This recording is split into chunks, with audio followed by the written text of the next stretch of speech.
Kamera yang Pak. under invoicing, yang selama ini nyelundupin, yang banyak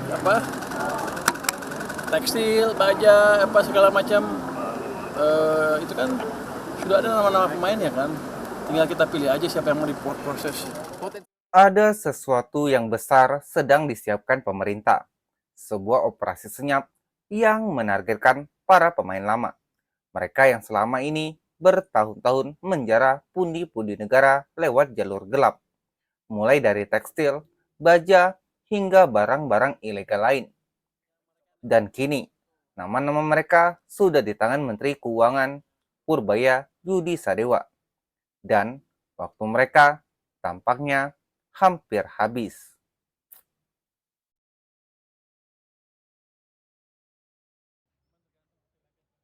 Purbaya Yudi Sadewa mengungkapkan fakta mengejutkan.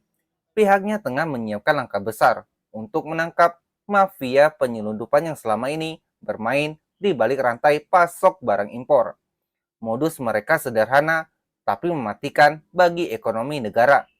Barang-barang seperti tekstil dan baja diselundupkan melalui pelabuhan dengan nilai faktur atau invoice yang sengaja diturunkan atau dikenal dengan istilah under invoicing.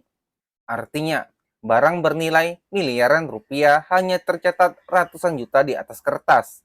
Negara pun kehilangan pajak dan biaya masuk dalam jumlah luar biasa besar.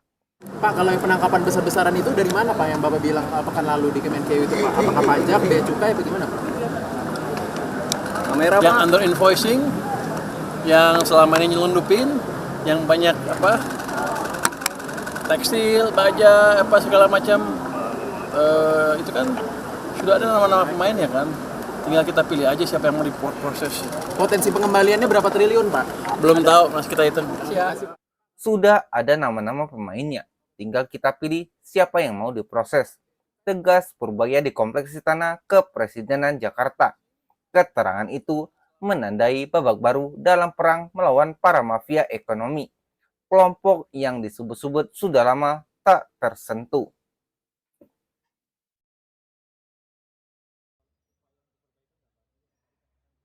Namun, perang ini tidak hanya di luar. Purbaya sadar musuh yang juga bersembunyi di dalam rumah sendiri. Ia mengakui ada oknum pegawai di Ditjen Bea Cukai dan Ditjen Pajak yang ikut bermain, melindungi peredaran barang ilegal, terutama rokok tanpa cukai. Katanya, banyak backingnya paling orang bea cukai juga, ujar Purbaya dengan nada kesal. Untuk itu, ia membentuk tim khusus lintas direktorat dari bea cukai hingga pajak guna menelusuri nama-nama pelindung di balik bisnis ilegal ini. Tim ini diminta untuk menelusuri hingga ke daerah, menyusun daftar siapa saja cukong-cukong di balik peredaran rokok ilegal dan jaringan penyelundupan barang.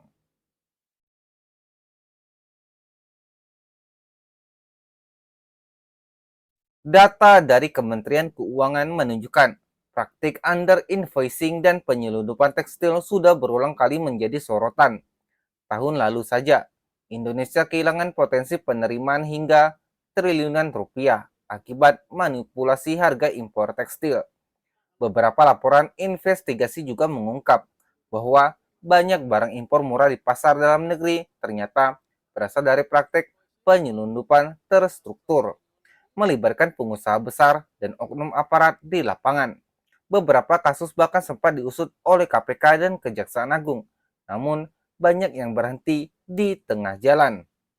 Kini dengan langkah baru Purbaya, pemerintah ingin menegaskan bahwa tidak ada lagi kompromi terhadap mafia ekonomi. Meski begitu, publik masih bertanya-tanya, apakah keberanian ini bisa menembus tembok kekuasaan yang melindungi mereka selama ini.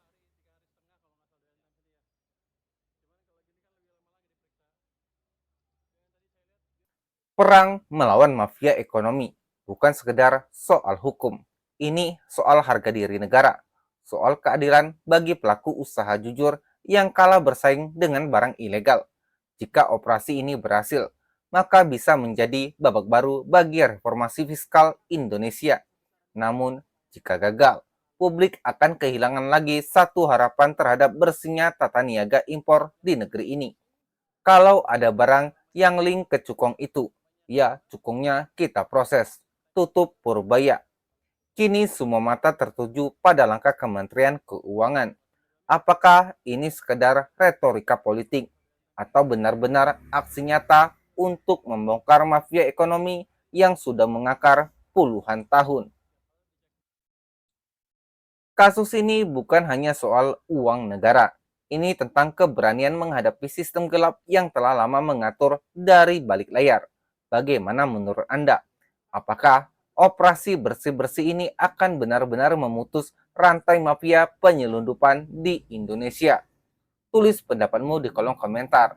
Dan jangan lupa subscribe, like, dan share video ini agar makin banyak orang tahu bahwa di balik setiap barang murah yang kita beli, mungkin ada harga mahal yang dibayar oleh bangsa ini. Sampai jumpa di video berikutnya. Stay waras di dunia yang semakin gila.